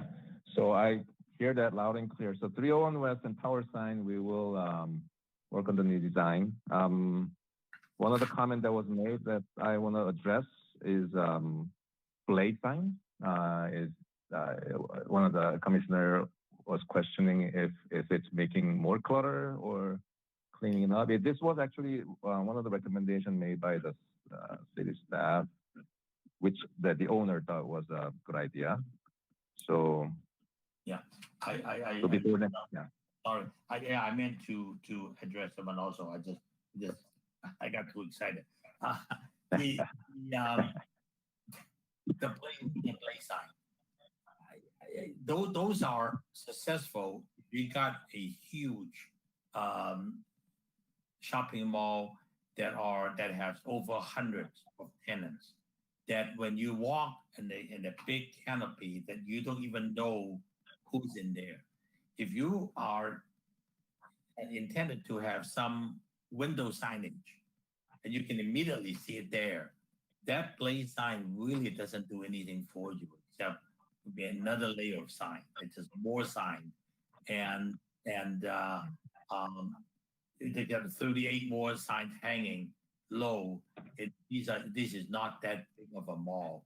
People will find it. They would not go into the wrong place when they're there. So I would strongly recommend you and the owner to reconsider that, because you need to look at the entire plaza holistically, and how big is this plaza?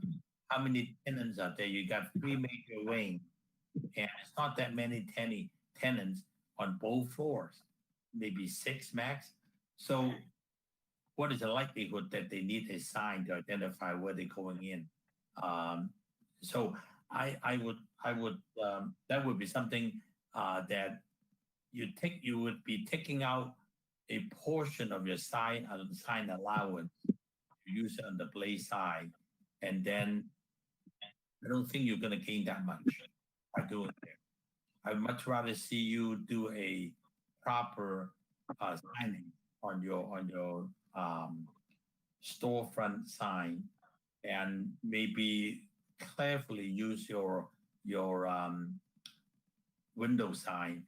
When they walk by, they know it's a bakery, they know it's a restaurant. So it's much easier that way than having another layer of play sign. So I'm sorry, I did not remember to address that.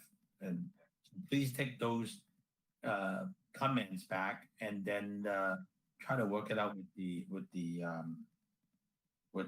owner and owner's rep. I think that will help you a long way. Sounds good. Okay, I appreciate that. And so let me see if okay. Any other questions from commissioners to the applicant? Hearing none, I'd like to go to the public portion. Eric, any public comments coming in on this application? No, Chairman Chang, no comments for this project.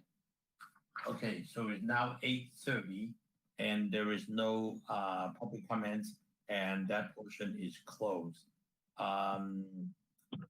City staff, any comments you want to address based on what you heard? Thank you, Chairman Chang. No, not at this time.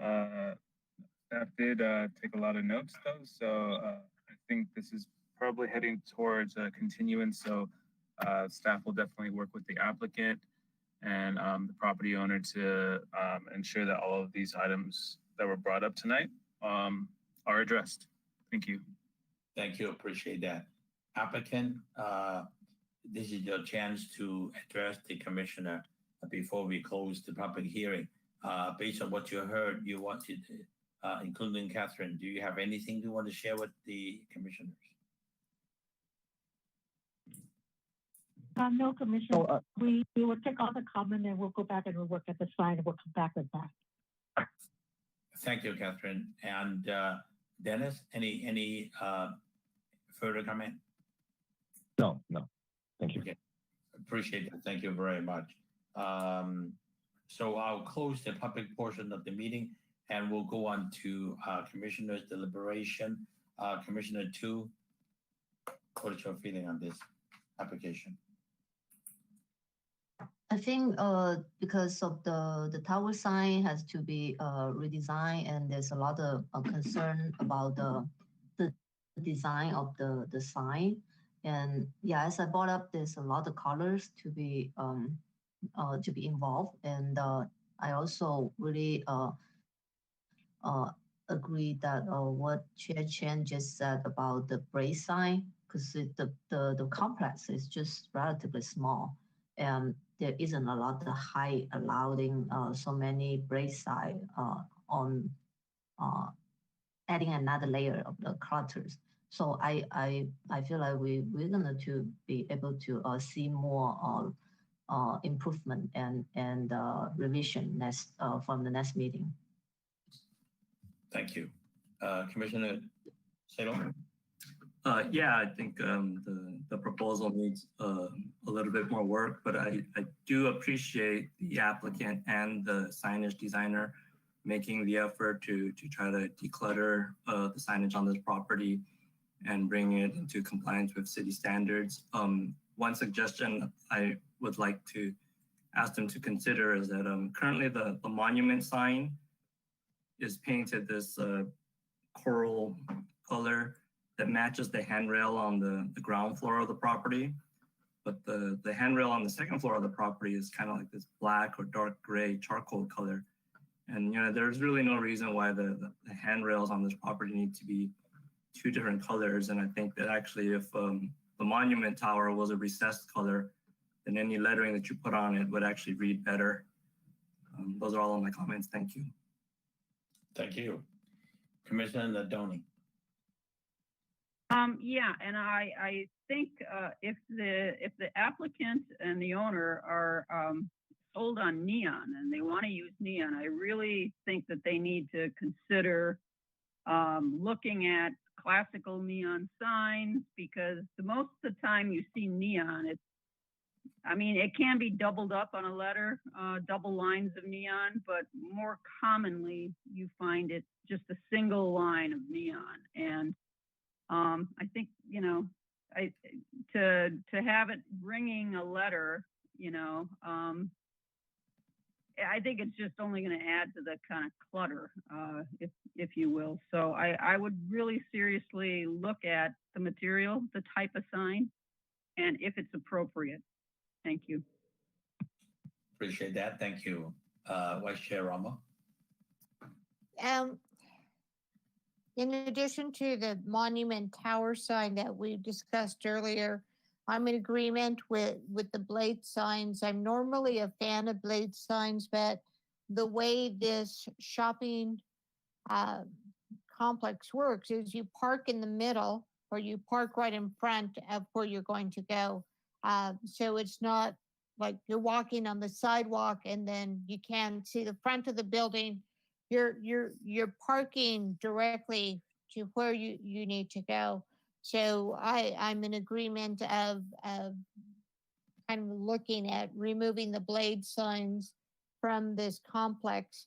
I am concerned with the colors, and we do have the 5 colors there. Plus, when you look at the building, you're looking at another 4 colors. You have the color of the building, the color of the trim on the second floor, that teal color. You have the yellow on the first floor color band there, and then you have the coral color. And I think if you're really looking at doing a facelift, in addition to the signs, you need to look at the color, because you have a lot going on right now with all those colors. So when you add that layer of the signage, that all the colors are adding to the clutter. So if the property owner would look at cleaning up maybe one or two colors, maybe three tops, with changing out the color bands, doing a facelift. Paint is cheap, and that could probably go a long way to try to clear that up. And then, as they were mentioning earlier, reducing the numbers of colors for the individual business signage, so you can get something that looks nice, less clutter, and really guides you, because that's what signs do. They guide you to where you need to be and where you want to go, and try to show what businesses are where. So those are my comments. I look forward to seeing this again. I think there's been a lot of good discussions of how to bring this forward. Thank you. Thank you, Vice Chair. Yeah, I don't think this thing's ready for approval. I think the applicant heard all these comments made. I just, as a suggestion, I think they should find maybe two fonts. If you look at the kind of tenants in there, either it's going to be like in the retail restaurant type tenant or a office type tenant. So maybe the office type tenant deserve one font, a little bit more subtle and Helvetica type of sign as a font.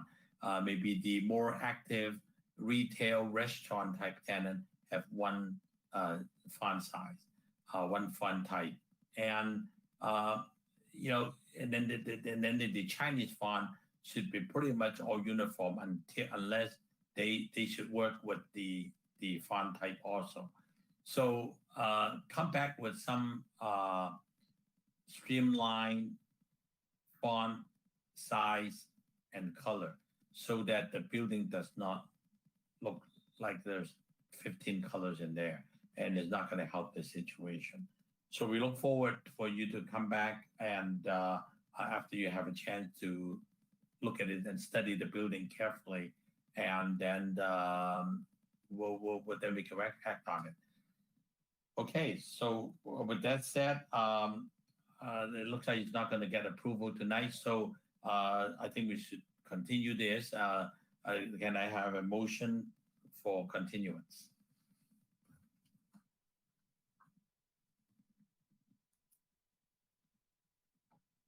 This is Vice Chair Romo. I move to continue this item to a future date. Thank you. Do I hear a second? This is Commissioner Nadolny. I second. Thank you very much. It's been moved in second. Please call for the question. Roll call vote. Commissioner Tu? Yes. Commissioner Salo? Yes. Commissioner Nadolny? Yes. Vice Chair Romo? Yes. Chairman Chang? Yes. Motion passed. Vote is 5-0. Thank you. All right, so move on to item number 4, comments from the planning manager. Is there anything you want to address the commission? And do we have a date for us to the city make any decision on meeting live in person? Is that kind of happening? Yes, Chair Chang and members of the commission. There are no particular updates from staff for this agenda. As far as potential reopening dates and in-person meeting, the only comments that staff would have to that would be to follow along at the City Council meetings. It will likely be a part of their discussions in the next couple of City Council public meetings. So it will be a part of their discussion items. Wonderful. Thank you. Thank you. Commissioner comments and any conference meeting reports or question for staff. Each commissioner may address the commission and public on matters of general information and or concern. It's also the time for commissioner to report any conferences or meetings that they have attended. Commissioner Cho, any information you want to share with us? I just wonder if there's any plan for reopening that we're going back to the city hall for the meeting. Is there any update on that? Staff is waiting for further direction from the City Council. I think they're kind of waiting for City Council meeting. If City Council meeting is meeting in person, then I think most of the public commission meeting will follow the same schedule, I guess. There's a possibility maybe a couple of months from now, maybe. Yeah. We can continue to monitor that and see what happens. Any other comments? You. Okay. Commissioner Stalo, any information you want to share with us? No, other than my current client, the County of Los Angeles, wants us all back in the office on July 6th. Okay. 100%, no more teleworking. They actually made it July 1st, but then they said, well, there's July 4th holiday, so they just slide it over to the 6th. That's interesting. Okay. So that's the County of LA, County of Los Angeles? Yes. Okay. July 6th. All right. Commissioner Nadoni, what is the latest happening to you and all your contacts? Not much. I guess I would just, I know we lost our economic development director. Is that, yeah. Any word on what's happening with that? Oh, I don't know if there is going to be an official announcement from the. Oh no, it shows that it's on. You can't hear me? I don't know if there's going to be an official announcement from the city manager on that. That may be a part of his presentation to the city council. In the meantime, as far as temporary staff in place, I think the city manager has an idea of what he would like to do with that. Concurrently, there will be a recruitment process to fill the position. Thank you. Chair Romo, any news, comments you want to share with us? No news. No news is good news, right? No comments. Thank you. Thank you. Well, at least I just want to share with the group about what happened in the hospital side. The cases are dropping tremendously in this last couple of last month, I would say. It's day and night compared to what happened a few months ago. And so evidently, I think things are under control. The vaccine is working. So for Cedars-Sinai, they are going back July 1st. It's not 100%. It's interesting enough. They found that the remote working, in fact, is working to some degree. But being, especially our department in construction, you just cannot be 100% remote because you need to go to the job site, you need to work with the contractor, you need to work with the architect. So our department is 25%. 25% minimum required to show up at work and you can work 75% remotely. So it's up to the manager to work out the particular task, your job requirement, and the performance. So they are allowing a flexibility on remote work, because if 100% of the people goes back together, we will not be able to meet that 6-foot social distance requirement, because the cubicles are not wide enough. So they figure if they can get about half staff working, will be fine. But we are still required to wear masks in healthcare. All healthcare employees required to do that. Flu shots are required, mandatory. Vaccination is not mandatory, but highly encouraged. We got 80% of the people vaccinated at the hospital, so which is pretty good. But it's working. If you compare how United States is holding up now, especially in California, to foreign countries, what happened in India and in Taiwan, and it just start creeping up now. So we had our bad part, and now I think we are in a much better position than some others in the rest of the world. So there is like the end of the tunnel. Most other board meetings I sit on are now going back in June, some in July. So I got a feeling sometime in June, July, August, I think we'll back to some kind of limited normal in the way we visualize it at this point in time.